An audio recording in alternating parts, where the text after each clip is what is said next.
And welcome to the Sex and Happiness Apprentice Program's PODS instruction video. In just a moment, I'm going to guide you through your PODS and the essential actions needed for the role of pod leaders, focusing on scheduling pod meetings, recording Zoom calls, and more. And by the way, you'll find all this information in greater detail in the PODS instruction manual, which I have linked to in the description notes for this video. Now let's dive in. So pod formation and organizational flow. Pods consist of 5 to 6 members each with one pod leader, ensuring diversity and a dynamic learning experience. We match pod members based on regional proximity, making scheduling meetings easier for you.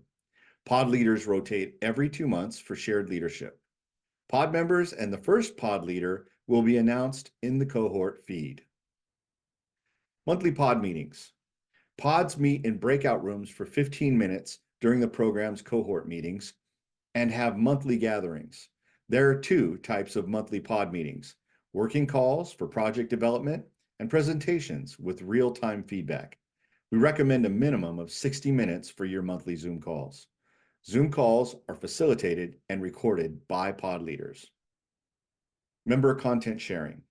Members can share mock presentations and videos in the cohort feed, but due to platform limitations, videos up to 25 meg can be uploaded directly and larger files can be shared through Dropbox or YouTube. Let's talk about pod leaders. Pod leaders play a crucial role in guiding their pods. They schedule and facilitate Zoom meetings, provide support to pod members, and ensure smooth content management. After their term, leadership rotates to another member. Pod leaders' responsibilities. The first pod leader will create a group chat for your pod. Now, let me show you how that works. Inside of your 2024 apprentice cohort, you'll see up on the upper right-hand corner these 2 bubbles, and they're chat bubbles. Click on that, and then you'll notice to the right a Add to Chat button. It's a square with a plus sign in it. From here, you can select multiple people to be in your group chat. And that's how you create a group chat.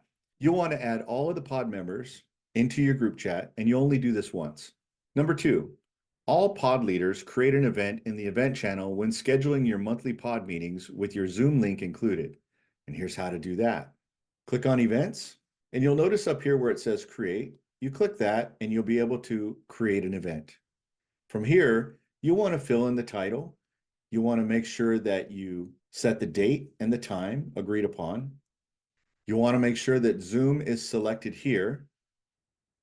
And then you'll also want to make sure that your Zoom account is connected here. And you can do that by clicking on this and putting in your Zoom link account. Next, you can select RSVPs or you can turn it off. I recommend that you leave RSVPs on so that your pod members can let you know that they'll be there. Next, you want to upload an image, something that maybe relates to your pod name. And then finally, the description. In the description, I recommend that you either call it a working call or a presentation, and whomever you scheduled for the presentation, put their name in there as well. And then you'll come in here and you'll click on Post, and it'll post it for you. Now, all pod leaders will upload the recorded pod meeting to your pod's Dropbox folder. You have a Dropbox folder.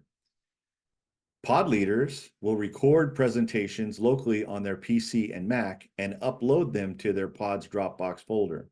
And here's how you do it. When you're in Zoom, you'll come down here and you'll click on Record. Once you click that, it's going to give you 2 options. One is record locally or record to the cloud. Select Record Locally. This will also let you put it into a Zoom folder that Zoom will create for you, and you'll be able to find it there.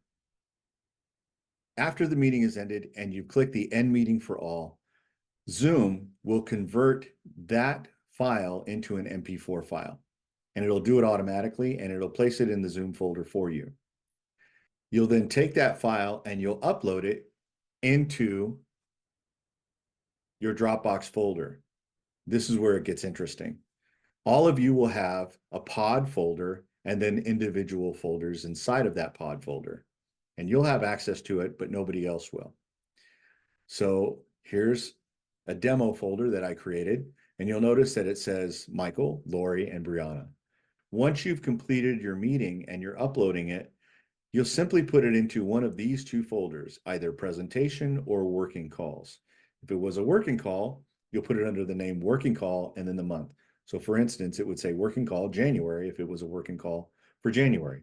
If it's a presentation, you'll click on presentation. The file will be named presentation dash the month, January, and then the presenter, Michael Gibson.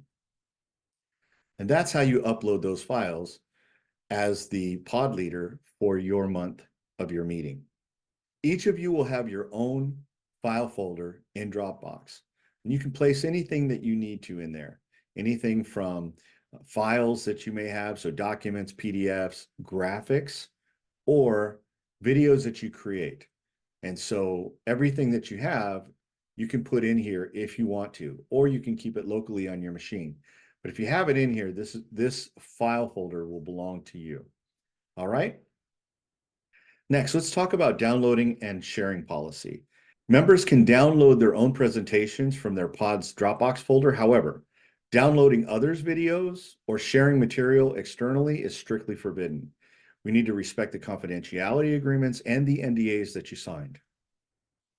Conclusion. By following these guidelines, both pod members and pod leaders contribute to a vibrant learning experience. Effective communication and collaboration are key. If you have questions, reach out to your program facilitators via chat. I'm Michael Gibson. Enjoy your journey in our program.